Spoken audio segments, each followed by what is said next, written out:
Hey guys, welcome to Broad Street to Britain, a UK Phillies podcast with me, Dave Shaw, and my two good buddies, Alex Carr and, of course, Ryan Owens.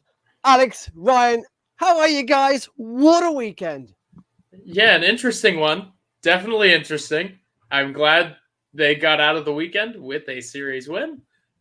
Thank God. Can you imagine if we'd gone through all that and hadn't won the series? Oh, jeez. It would have been prime Philly, let's put it that way. That was something else. It was a very interesting series, and I'm glad it's over. And I'm glad we never see the Royals again this year. Yes.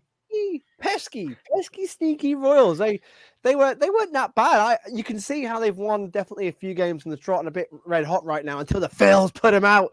Ryan, how are you, my man? Yeah, I'm good. And we haven't podded since the sort of Miami series either. And it feels strange that we went 5-2 across those two series because, when you say that, that's like a great 7-game stretch. But it kind of felt so stressful in lots of ways that it feels weird to say that we went 5-2. Do you know what? It's the first time I actually sat back and just thought that. Yeah, the Phils have gone 5-2 of our last 7, and feels like we've just gone 6-5. Well, and you know what that means, though, as well. That means that what were they? They were 7-7 after the Baltimore series. So now that's what 12-9, I guess. 12-9. I haven't looked at the numbers, but I would guess if my math is correct. That would be what it is. It sounds about right. Yeah, it's pretty good since the All-Star break, and there's other teams that are scuffling. You know, I mean, we sort of sung the praises of the Reds. They've gone ice cold. They really have. We proper jinxed them. We reverse jinx the Cubs. They've gone hot, even hotter than they were. They're scoring like 3 touchdowns a game. The Cubs right now. It's terrible since the All-Star break. They're cold. The Reds are cold. There's other teams that Giants just got beat to the A's. The D-backs are cold. We should be. The D-backs are cold. We should be ahead of the Giants. Freezing. I mean, really, if all's well in the world, this Phillies ball club is more talented than what the Giants are putting out there every day as well, to be honest. So let's hope that the Phillies now crush the Nationals and just really put some light between themselves and much of this field. Which I think we should. And I feel this weekend was quite a momentous weekend. You know, Trey Turner, what a freaking story, man. You know, the whole momentum in 24 hours that built up with the standing ovation, with Mr. Fritz coming out and just getting the ball rolling with it, you know, and a couple of others on Twitter. You know, let's show some brotherly love. And look at the avalanche snowball effect that came from that on social media to the actual moment he got to the plate. It was magic. How can you not be romantic about baseball? 2 things. First of all, just on our last, I was curious, so I went back. The Marlins are 5-16 since the All-Star break, which is insane. Beautiful. Second thing, shout out also to Mitch Rupert, who actually was the first person to tweet it out. Mitch is one of the greatest people on Twitter, does a lot of great minor league work. If you don't follow him, follow him. He's a fantastic guy. But that whole thing, that whole culmination of, you know, fans coming together, social media people coming together, everybody coming together to unite under this, you know, let's do this thing, is so important because, you know, obviously there's a lot of people that felt that it was a contrived effort, that felt like it was not natural or organic, or felt like it was a weird. When you play in the city of Philadelphia, like, everybody saw what Bryson Stott said, right? Like the idea that, you know, the national media portrays it as this really difficult place to play, et cetera, et cetera. You don't actually know, unless you've been there, what it's like to have that entire city at your back, ready to cheer you on, ready to be there for you, you don't know what it's like until you've experienced it. Everybody on this team experienced it in the postseason last year. Everybody. Absolutely. Because if you make the postseason, this team is going to, this fan group is going to show out, right? The entire city is going to be painted red, right? Like, the same thing happens when you get a couple people, you get an idea snowballing here. it's going to translate, right? And if it's in the spirit of positivity and in the spirit of helping somebody who's going through something difficult, it's a beautiful thing. And anybody that believes the opposite is just thinking too hard about it. Like it was such a great idea, such a great thing to see come to fruition. Truly, it really was, and it's all through passion. The passion, and it was like I said, how can you not be romantic about baseball? And it wasn't just the first step back. It was the entire weekend, And you're right, Trey hasn't experienced that. He wasn't here obviously last year. He didn't experience that playoff run when the fan base really, got the bank rocking. That atmosphere, I gotta say, all weekend was it felt at times playoff-like atmosphere. Some of the games in that weekend felt like playoff games. We went behind and we got Schwarber bounced us back. Castellanos went long. Harper went long. The big bat showed up. The crowd got into it. The players believed their hype. Turner, that home run was magic. What a moment. The moment of the season, the curtain call. Just, I felt, watching it, I was like, fuck yeah. And then who else heats up at the same time? Who else heats up at the same time but the guy that sat down and was like, yeah, I went up and I talked to him. I said, we're all human, right? Yep. We all go through these things and I had some struggles last year too. Who else but Nick Castellanos? The guy, the man first waving man, the towel. First man up waving the towel for Trey Turner when he hit that home run. Who else but Nick Castellanos would heat up alongside him?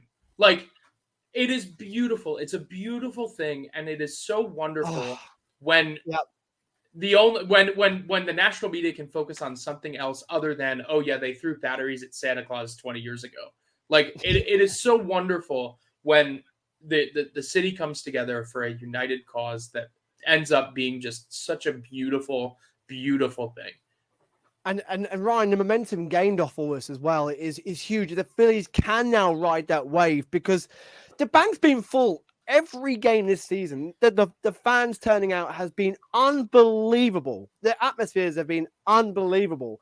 Even on Tuesday nights, Wednesday nights, games that just, any other season the last 10 years have been like, well, half full, scattering of people at times.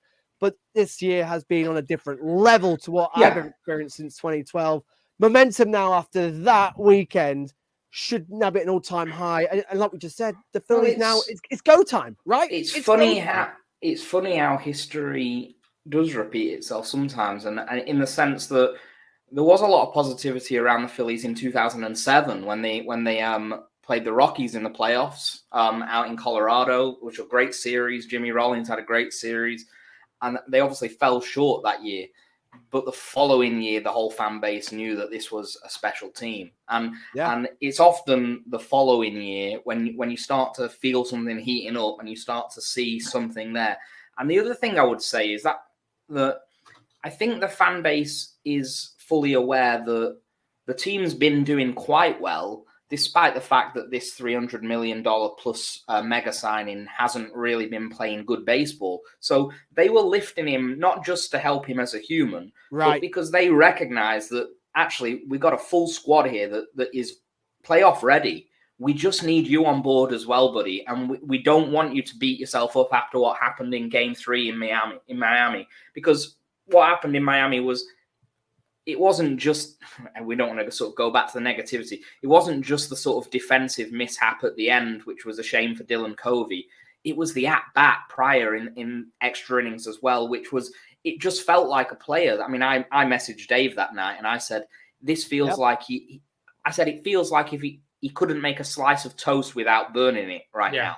That's how it felt. Like it was, all we needed from him was a sac fly in extras, and he couldn't put enough contact on the ball, and he looked downbeat in the interview. We need Trey Turner to be at least half of what Trey Turner's been at the start of his career, because if he is, we all know that this is a full package of a team right now. Absolutely. And you're right that the interviews of him this year have been, he's looked depressed. And, his whole demeanor, his eyes to the floor the whole time. He wouldn't look at any reporter, wouldn't lift his head up once, mumbling his words, classic signs of a guy who is obviously struggling on and off the field, but mentally he looked drained. And I think the people were recognizing this. I recognized it. I messaged it a few weeks ago to my girlfriend.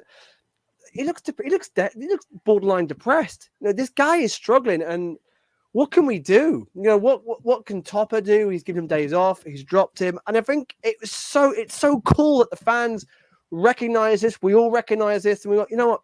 Just pick the bloody guy up. Let's just get him going. The standing ovations. He doesn't even need to hit loads of home runs. Traditionally, he's not a massive power bat throughout his career. That's not what he's been. What we need him on base. We need him running. I think he'll get some confidence if he starts hitting some singles and stealing a few bases, because that's who Trey Turner is. He's quick. He's dangerous. He's someone that should be terrifying the catcher and the opposition pitcher. He should be on base. He should be causing mayhem, no matter where he is in the lineup. It's little things. Yeah. Look at what he's done on Friday since that RBI. Was it the RBI double? We still lost the game, but since then, that we've been saying so many times, just needs that hit, doesn't he? Just needs that. Even if it's a fluke, even if it's a bloop, it doesn't matter. It's an RBI. That's the thing that he's talked about, though, is that he oftentimes this year has felt like no matter what he does, no matter what adjustments he makes, whether he tries to do something different or he tries to do something the right way or he tries to do this, that, the other, it's just not working. He just keeps feeling like he's hitting a wall.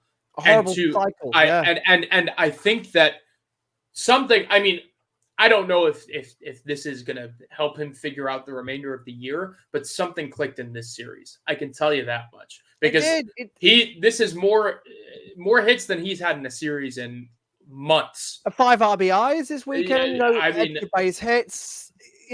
His defense, sliding around, smiling. He's actually smiling. He's enjoying himself. The key to being a good performer is when you're happy. He looked happy. He looked completely reformed. It's amazing. The fans did it. They got behind him. And then, like Bryce said, his interview last night was just with Scott Fransky and WIP was just fantastic. It was, wow. One player who epitomizes Philadelphia is maybe ever in any Philly sports team is Bryce Harper. And no other man can get it more. And, he said all of them in the dugout, when that first tray up bat, he said it was tingling. It was like they're here for us. This fan base is here for us. And he's saying he wishes he started his career here. It's just the players get it, and it was awesome. Like we said, seeing Casty wave the towel as well, and the players. It's just what a team, what a city. I for one cannot wait to hear Bryce Harper's first parade speech. I think that it will give the Chase Utley clip a run for its money. That feels like it's going to be a fun one. But I mean, right now, this team, as it is constructed, there are definitely holes in the roster, particularly given some struggles this year. But they are a close-knit group of guys. That is something that you cannot buy. You cannot foster a better clubhouse environment than what Alex as well. It's not just the guys who are close knit. I feel that like no other team in baseball, the fan base is in with the team. Yes, the team and fan base are one. It doesn't matter where you live, where you're from. Like us here in the UK, all fans all over America, the world. I feel like everybody is just one mold of one. Phillies. We are all Phillies. The players, to the coaching staff, to the people who work at the ballpark, to the fans everywhere. It's just the connection and the passion within the club. It feels unmatched. It really does. And it's ironic because the word that I would use to describe it is gritty. It's gritty. It's like it's rough around the edges and very, it's never easy, right? But it works. Somehow it works. I mean, we all know we're all Phillies fans, and most people listening will follow the Eagles and the Flyers probably. Philly sports is crazy one. I mean, it matters so much to the fans, the people that live there especially, but even if you've picked it up as a second city, like myself and Dave have, Philly sports gets to silly levels of passion. It's a massive city, a massive area of fans that go outside of the city limits as well, that are bought in. If you're watching the Phillies or the Eagles, you're watching every game. You're in. You're absolutely committed. It's a great city. We all feel it when we go. We all feel it. You could be watching the game in the bar when they're on the road, and everyone's glued to the TV. It's brilliant, and no one will want to play the Phillies if and when they make the playoffs. No, I agree, and you're right. We all live and breathe every pitch. We ride the highs and the lows to the extreme. After every loss, Twitter is a meltdown. After every win, Twitter is a high. It's just the passion more than anything else that I just don't see with any other fan base. Maybe I've got my red and white blinkers on, and you're completely right. I don't see it in many other sports. But I think that's where people mistake it for the Philly. I know it's a bit of a trope, but the Philly fans are over the top and they're mean and all that. Well, passion shows itself in more ways than one, depending on where things are at. That's the nature of passion. Passion doesn't always show itself as love and applause, and it shows itself. The other side is there will have been Philly fans down in Miami for Game 3 that were giving Turner a bit of a hard time. I'm absolutely sure of it. Hit the Bluebirds at the time, yeah. They will have been, mainly because we all felt so sorry for Dylan Covey, who was the irony. Yeah. No, there is no way that was there was just no chance. We all just wanted him to get the save. It's funny because it is such a recurring bit. Like the idea of I have a friend that I talk to about this at times, and I think the Dylan Covey bit is so funny because like he's just that he's like the I don't even know how to explain it. Like the Phillies are the motorcycle, and he's sitting in like the little tandem car, just like along for the ride, and somehow they just never lose him, and he's just right there. I just think I think it's hilarious. However, he has looked a lot better in his last 10 appearances. He has, and the facts don't lie. Listen, it is what it is at this point. But so strange, the one thing about that Marlins series, that is exactly what the Phillies needed to do in order to, not only to pick themselves up, but to put Miami that far into the ground after they just traded away like every decent prospect that they have. Yep. That is the ultimate momentum killer. They already were really struggling, but to put them didn't trade away every decent prospect they have. They haven't got a lot left. They really don't. I defy you to find Miami. I know, but Watson, but don't they think he's just like an absolute head case, don't they? Yes, but Jake Eder was arguably their best pitching prospect. Marlins. No, look, come on, guys. The best.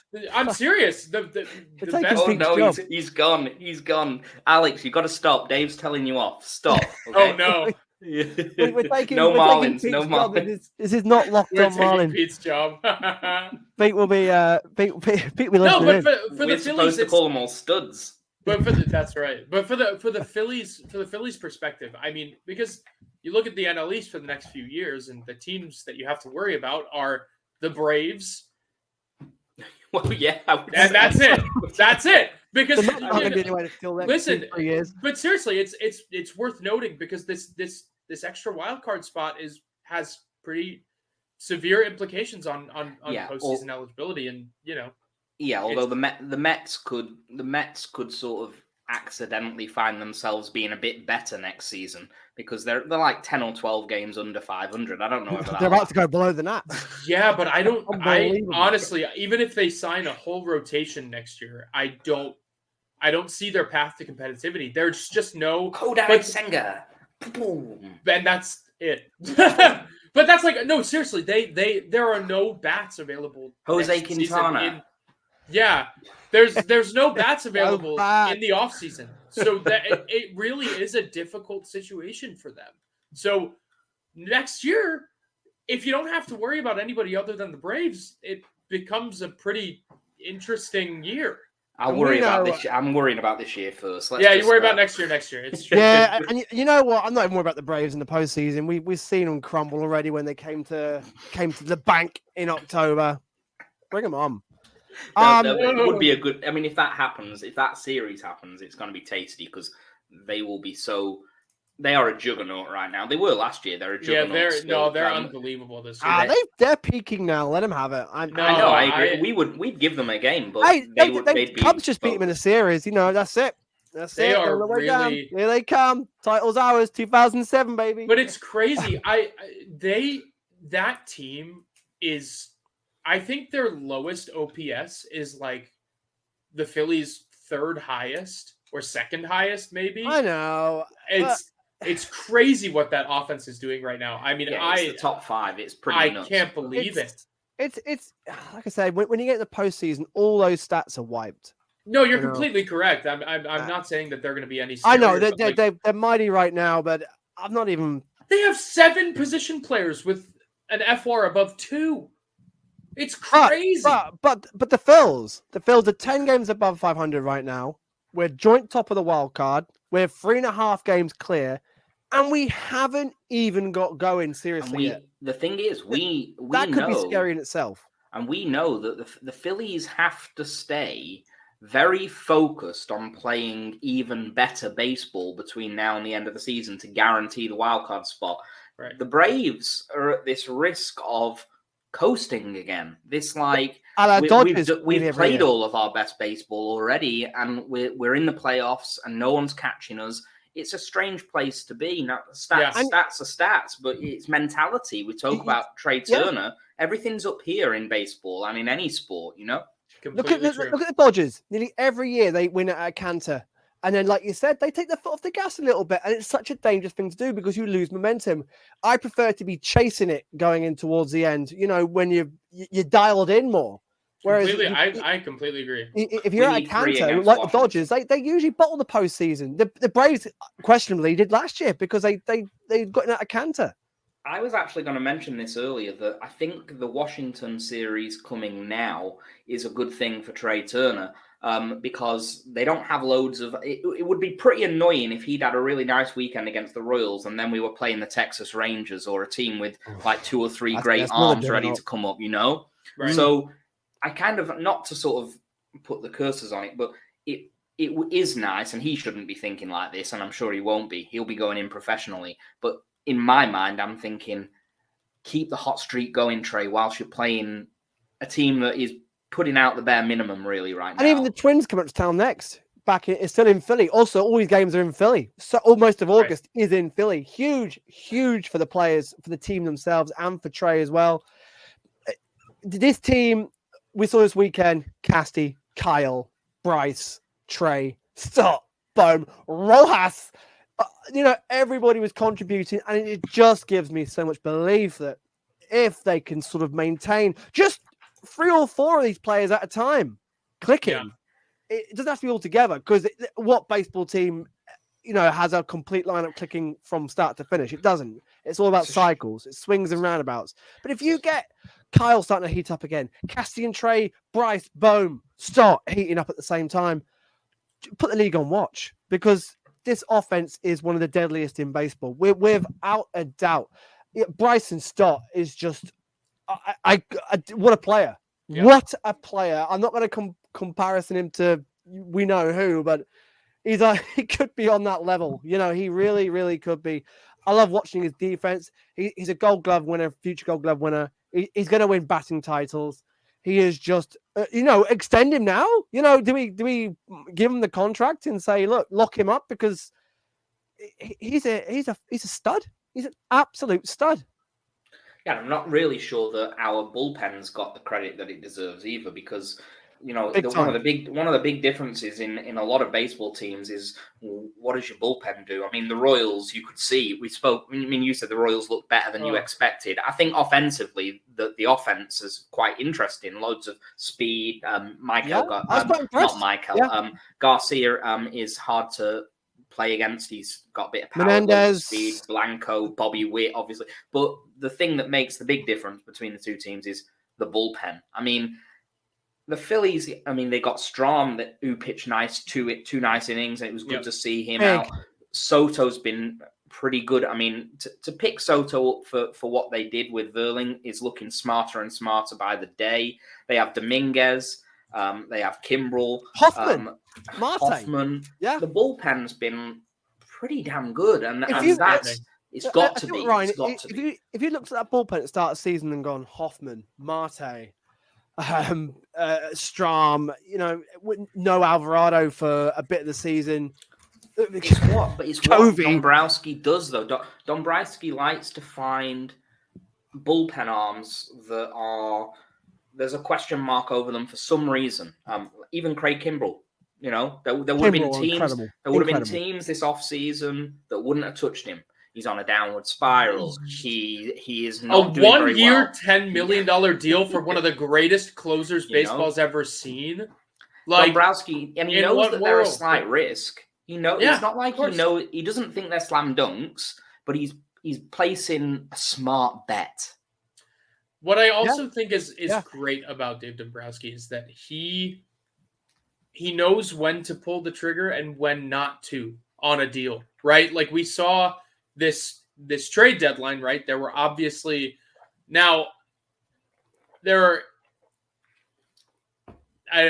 have to dance around certain things here, but like there are circumstances in which like maybe it's not always him pulling away from the deal, but for the most part, right? He had a plan. He knew what he wanted to trade this offseason or this deadline and what he didn't want to trade. And he knew, if this, ask for a certain player is met, I'm going to go for it. Like Michael Lorenzen, right? He was like, okay, if I don't have to give up one of my top, 6 or 7 prospects for this arm, I'm probably going to pull the trigger because even with the rental price tag being so high, he decided to, shop Bailey Falter and get a bat for the bench instead of going out and paying an exorbitant price tag. Now, price tags for bats weren't that high, but there weren't also that many being sold, right? As we saw, Teoscar Hernandez, Adam Duvall, they went nowhere. They didn't go anywhere, right? So there weren't a lot of options at the end of the day, right? But he knows when to say yes and when to say no. And the Gregory Soto deal, there is every chance in the world that Nick Maton, Matt Vierling, or Donnie Sands could turn into, I don't know, some mistake piece to trade away. But they were all blocked at the major league level by, certain talent that's here for a long time or talent that exceeded their levels of talent. Same with Hao-Yu Lee. He's blocked. Bryson Stott is going to be here for a long time. Trey Turner too, right? So he knows when to pull the trigger on these trades for players. He maximized Matt Vierling, Nick Maton, and Donnie Sands' value, and that turned into Gregory Soto, right? Like, he's always looking for upgrades, and I think that is outstanding. I still wonder, and I'm still slightly worried that not getting a bullpen arm at the deadline may have been, we may suffer on the line because I still worry about Strahm and Hoffman. Their workload, that they're way above now innings pitched in their career. Lorenzen is the same.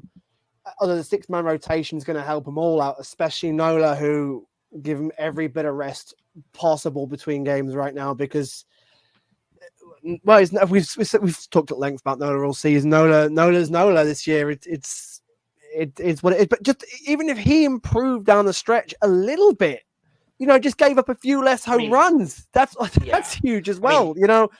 Suarez is still, I don't know what's going on with Suarez right now. Walker, that was a prime Walker outing.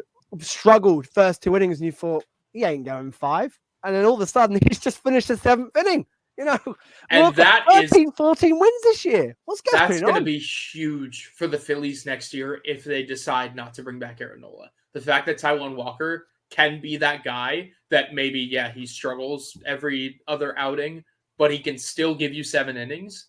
That's like Aaron Nola's patented quality, right? He'll struggle sometimes, but he'll still give you 6, 7 innings, right? Yeah. Which Taijuan Walker being able to do that is a big deal. I like that a lot. I mean, the bullpen arm not being acquired is interesting. I still think that by adding Lorenzen, I mean, you've just said yourself, they go to the 6-man rotation for the time being, but they also know that means that at least one of those arms is going to be in the bullpen pretty soon. Right. And if you get to the playoffs, probably 2 or 3 of them are going to be in the bullpen. So that's huge. But the other point is, I think at some point the Phillies are probably hoping that Connor Brogdon will be of more use than Dylan Covey.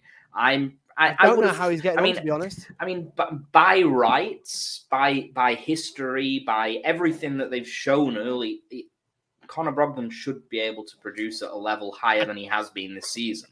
I'll tell you who is coming up pretty quick. We could see Griff. What do you reckon? Griff is up now, AAA. I think that you have a better chance of seeing either Griff McGarry or a Ryan Kerkering, or somebody of that ilk than you do seeing Connor Brogdon. And honestly, I don't think they want to. We have seen Dylan Covey survive multiple rounds of cuts now. I don't think he's going anywhere. I think he's going to stick around. And listen, they're high on him. Aren't they developing a new pitch with him as well? Haven't they sort of? It's already been used. Bigger. Yeah, he's throwing a splitter now, which he's been doing for about a month, and he's seeing success with it. And it's a good one. It drops very substantially. But he reminds me of an older McKinley Moore. Is who he reminds me of. And McKinley's been injured all year. But I just think that I don't think he's going anywhere. I just don't. I don't know. What's the problem? I mean, I don't want to turn it into total Brogdon sort of. I'm not a stan or anything, but the stats at Lehigh Valley this year are pretty good. He gets strikeouts. Like I don't know. He's pitched 15 innings at Lehigh Valley. He's got a 1.1 WHIP with 10.8 K per nine. Like, what's the issue? What's wrong with him? Wait, are you looking at the right year? Yeah. That's this year, 2023. 1.13 WHIP, 10.8 K per nine. I'll take a look, but his career WHIP in the minors is 1.052. I think the problem would be the 4 home runs and 12 runs allowed in 15 innings. I think that would probably be the reason that they're not happy with how he's doing down there. Yeah. He also he just got off the long ball. Yeah. Yeah, he just got off the development list as well. I think they're trying. I just think that I don't know. I'm not one to speculate. I don't know what's going on with him, but he has shown in past years that sometimes his arm just isn't up for the full length of the season, and his velocity diminishes a little bit. And it happens. It's a real shame. And he pitched really well in Red October. He was incredibly underrated. Well. He was there's big help there with that guy. I don't think he's one to throw away completely, but anyway, that's me. No, he's certainly not. I don't think they will either. I don't think they're going to move on from him. But there's options. We just said McGarry. There's not loads. Yeah, we said that on the on the trade pod. We sort of said there's not loads of options, and that's why we need to go and get a pitcher. And they got Lorenzen. I mean, by the way, this is the first pod since that outing. The movement on his fastball, he was fantastic. He is so efficient. It's really cool.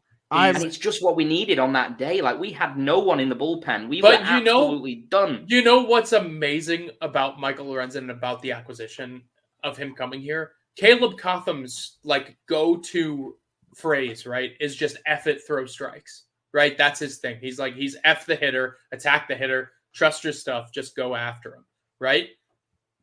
Michael Lorenzen and him pitched for the same organization. He was an assistant pitching coach to Michael Lorenzen. And the fact that Michael Lorenzen came here in his first outing and just said, F it, throw strikes, give them my sinker, let them hit it into the ground, and let's be done with it, is I love it. It's why I loved the acquisition in the first place. If he's going to thrive over anybody, it's Jorge Soler looked pissed off. Soler, he swung at one. Yeah, he did. Look, he was like, I don't even know what I just saw. It was great. It's pretty sweet. Lorenzen versus Gore on Wednesday will be. He's throwing a really good sweeper too, Michael Lorenzen. He just developed it this year, and it looks really, really good. Yeah, I'm thrilled with that. I think that by acquiring him, they did acquire a bullpen arm for October. Technically, yes. if that be all things being equal, right? And he is going to be they added some lovely long hair. I mean, that is it's crucial. It's absolutely crucial. And Brandon Marsh, Dave. They've got so much hair. No, I said lovely long hair is what I said. Together, well, did you read Alex Coffey's piece? Michael Lorenzen is the guy that taught Brandon Marsh to wet his hair. Yeah, yep. It's incredible. It's incredible. It's just, but it also, again, Dave Dombrowski has done such a brilliant job of fostering a good clubhouse, right? Like he has. Michael Lorenzen has history. Honestly, it's kind of the. Go on. I was just going to say he's using his connections. Go on, Ryan. He's using his connections with Detroit. I mean, he's obviously now he's been there. It's so smart. It's just like, it's simple. This is a trade partner that I trust. This is a trade partner that I'm willing to pick up the phone to. I have good relationships with. They know I'm not going to screw them over completely. I'm going to give them something that they want. I'm going to get back what I want. Right. That's the way that you wheel and deal. It's Harry Redknapp. Absolutely. You're saying on top of that as well. Sorry, Dave. No, you can. On top of that as well, it really makes you think, if they do say goodbye to Aaron Nola, right? If they, God forbid, they move on, which we'll save that topic for another podcast, unless we really want to get into that. But God forbid they do. Michael Lorenzen could be a really interesting option for them to bring back next year. Same with, there's a lot of ex-Reds pitchers that have worked with Caleb Cotham that are reaching free agency next year. Tyler Mahle is one. He's, just undergone Tommy John surgery. There's a lot of really interesting avenues that you open up by fostering this, late stage season camaraderie, right? Yeah, and I'm sure that's something that they were thinking about. Yeah, and he looked like when he came off the mound that he was loving his time already here. Yep. He looked right at home straight away. Because he knows like 4 or 5 of the guys in the clubhouse already. It's what a difference it makes. It's great. Lorenzen with that. I can't wait for his next start on Wednesday night. He could be a huge piece, especially if Nola carries on to struggle. Just imagine if Nola picks it up, Suarez finds his form again, Walker carries on like he is, Lorenzen's now there, Sanchez goes Nola to the Nola just needs to stop giving up the long ball, because let's be honest, 8K is 1 walk. It's not a huge, it's not like Aaron Nola. It's not punished. Yeah, it's not like he isn't a good pitcher. 8K is 1 walk. If you're doing that every game, you're going to be all right over the course of the full season. Yeah, so you just got to stop this long ball. Those stats you may as well shout into the water. It's. Sorry, I will do then. I thought I was. With the majority of the fan base, they won't look at that. It's the runs. It's always at crucial times as well. It's like this weekend, Trey Turner. Gets that standing ovation. It's a home run, and then Nola gives up a bloody 2-run home run, and we lose the lead again. But what's really interesting about Aaron Nola of late, he is clearly trying to adjust something, because he has been really, really hittable over these last 2 starts, both against Pittsburgh and against Kansas City. And say what you will about Aaron Nola, but he doesn't give up a ton of hits. He's not that guy that is going to leave the game with more hits allowed than innings pitched, right? That's just not him. The hits that he does give up, shouting into the water, Alex. No, truly, but they're going to be the hits that he does give up are going to be of more consequence, right? That's just the nature of Aaron Nola. But he's not that guy, and that's what's really interesting to me. They're clearly adjusting something.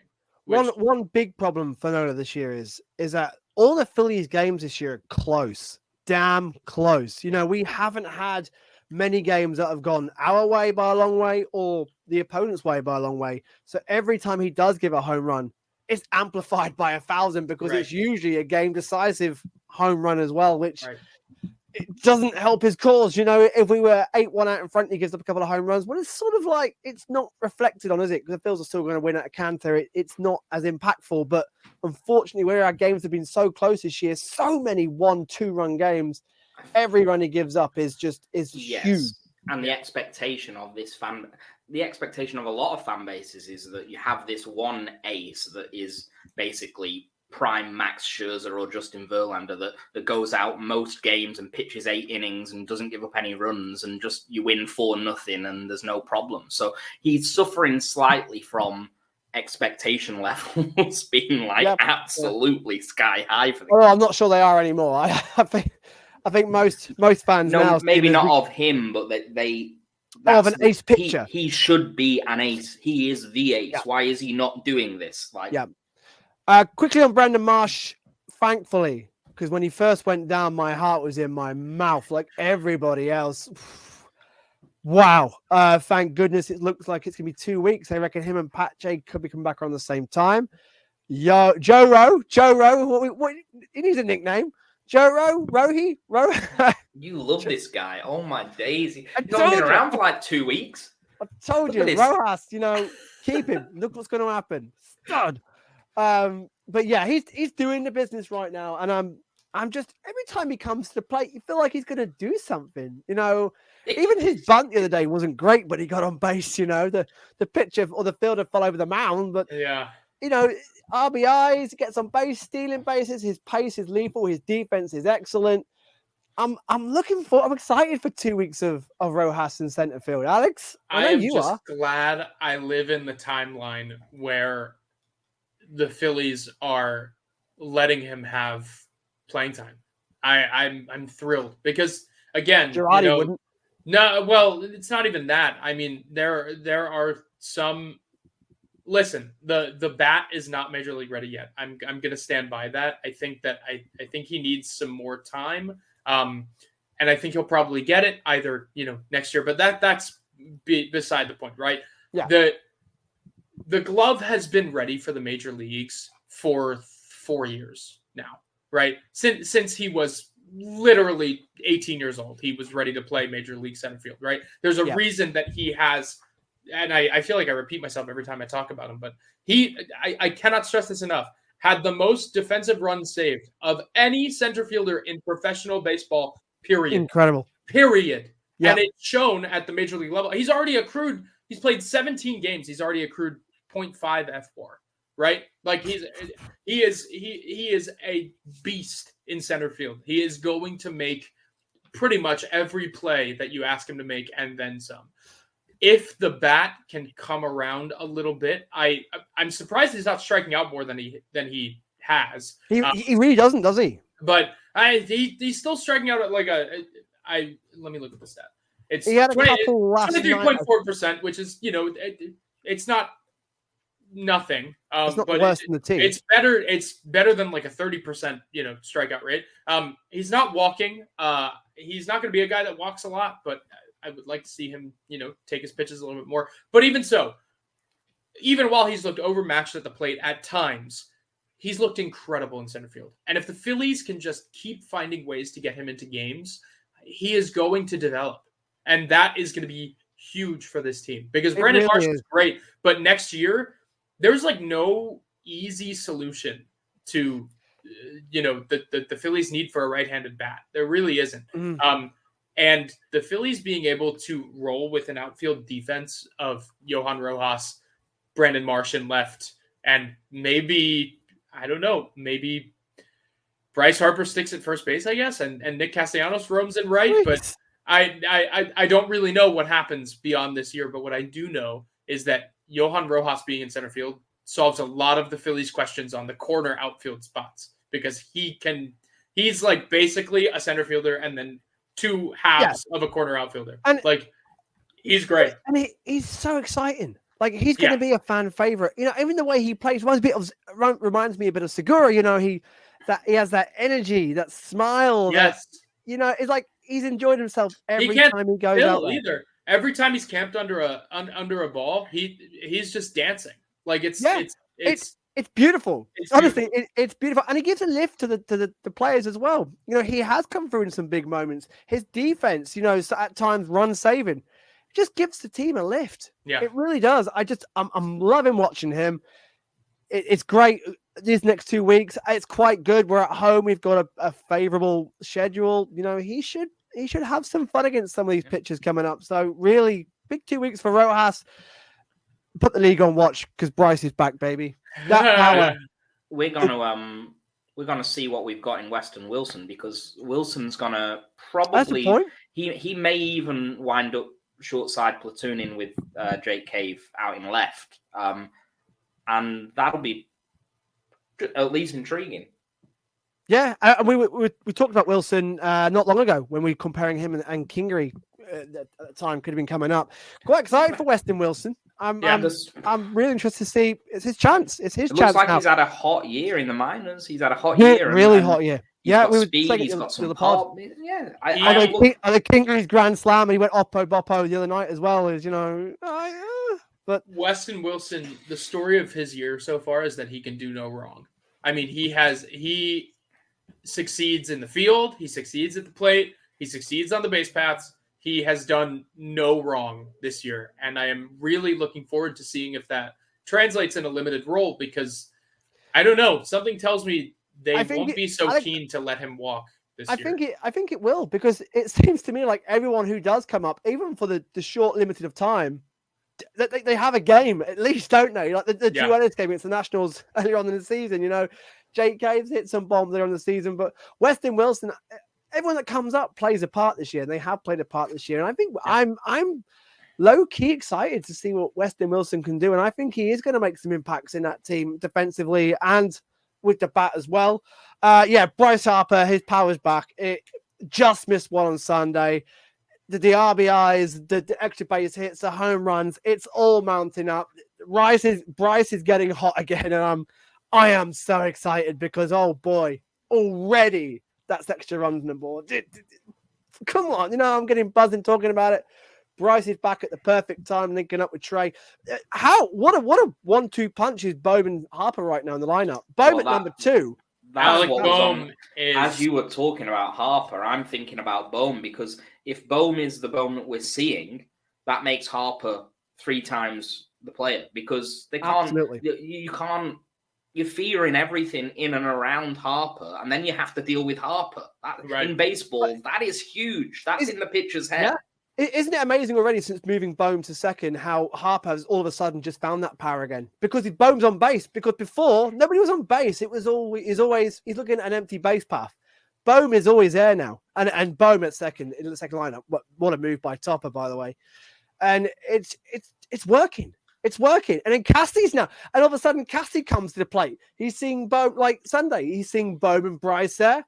Gives him that right RBI opportunities. Cassie's now picked back up again. It's a chain reaction. Honestly, Schwarber had a great game. My dream is to eventually wake up to a lineup of Bryson Stott at the top.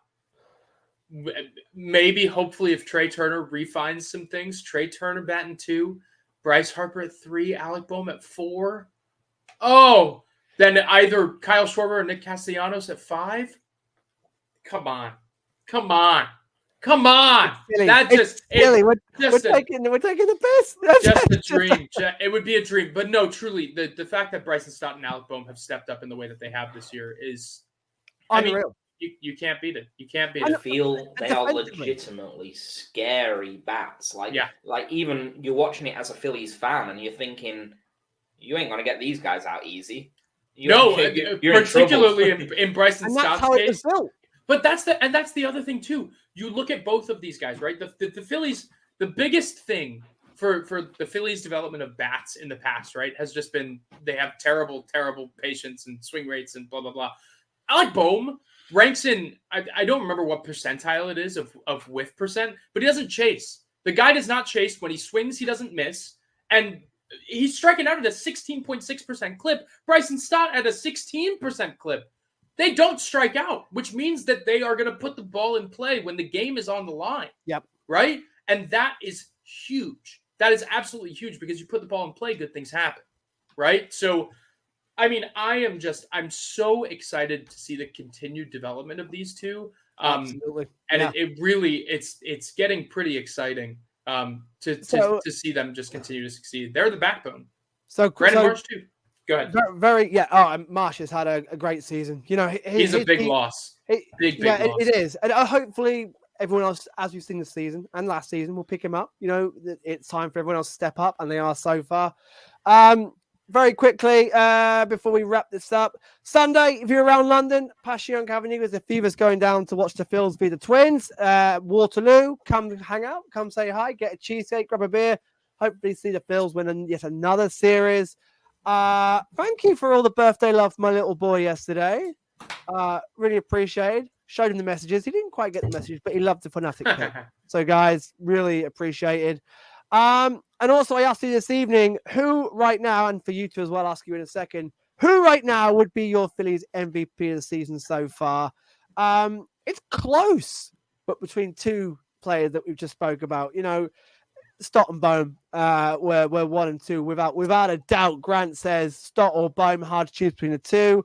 Rich Weaver says got to be Stott for Phillies fan in Montreal. Mike says Stott. Lee says Stott. Rach says Stott. Garrett Stubbs Stan says Bohm, Walker, or Kimbrel and Stott.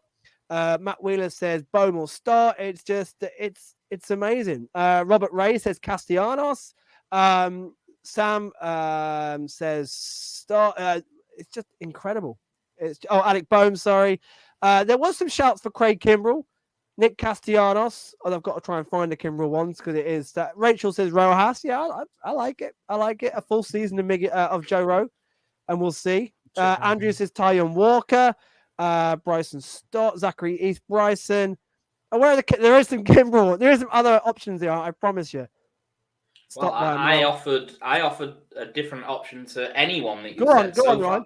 I think I put it on the thread. I think Zach Wheeler deserves a love. I mean, here you are. Traditionally you expecting like a great pitcher to have an ERA that's under 3, but baseball's changed. Baseball isn't 3 isn't the 3.5 is the new 3 at least, right? And this guy he's getting the strikeouts. He's got a low WHIP. He's consistently going long. His wins above replacement is the best in the team.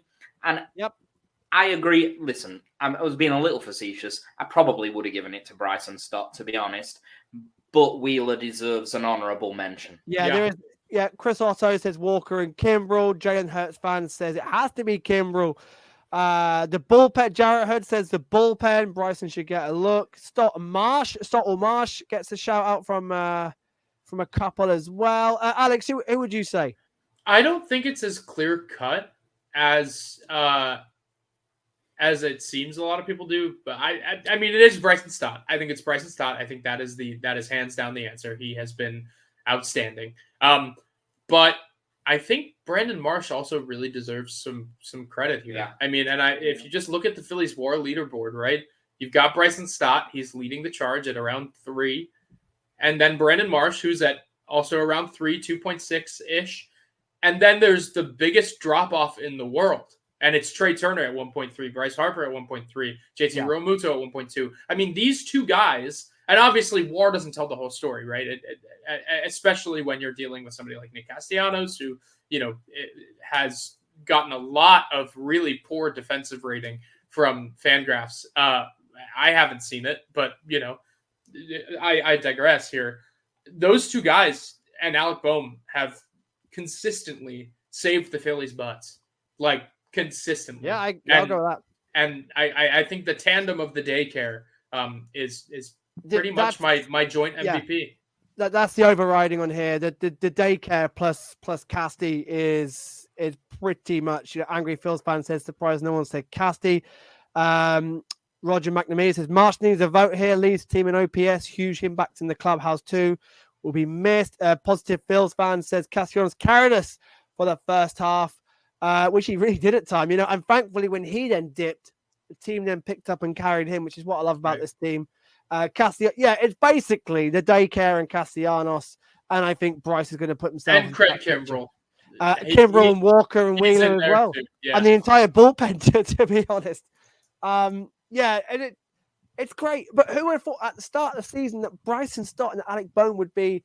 We probably had in the conversation, but at the moment, I definitely. If the season ended now, would probably be players of the season. You'd be looking at that. But I think Bryce is going to warm up now, and I think he's going to start taking the headlines for the rest of the season.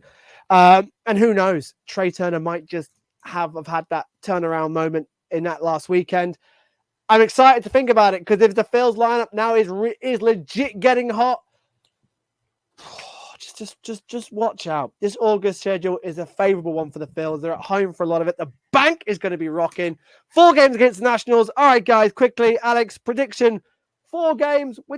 I'd take 3 now. The Nationals are playing well. They've won every series since the All-Star break. They're not to be underestimated. Yeah, I think they'll probably, at the very least, 3-1 here. Listen, they have some guys that are heating up a little bit. Obviously, Lane Thomas has been great for them. CJ Abrams is finding his stride. That's a little bit of an underrated Already two names that you know are going to be Philly killers. That's well, yeah. I mean, and they're young, and whatever. The pitching is dreadful. Josiah Gray is the only pitcher you have to worry about on that rotation. Really I mean, it's really it is dreadful. And honestly, the bullpen, again, as we've seen this year and in years past, it's Hunter Harvey and Kyle Finnegan, and that's it. So I think that I don't know what it's going to look like, but by all accounts, the Phillies should wipe the floor with them here. And now after that, I'm saying that, nice of course things aren't going to go that way, but listen, they are getting a lot of overperformances, and I think Phillies will be fine. Yeah. Tonight it's Williams versus Suarez. Tomorrow it's Gray versus Wheeler. Gray's doing all right. Yeah, he's good. He's really good. And it's Gore versus Lorenzen, and then Thursday night Patrick Corbin, who they're still wheeling out in a wheelchair, versus Aaron Nola. It's got to be. Hey, no UK friendly times this week.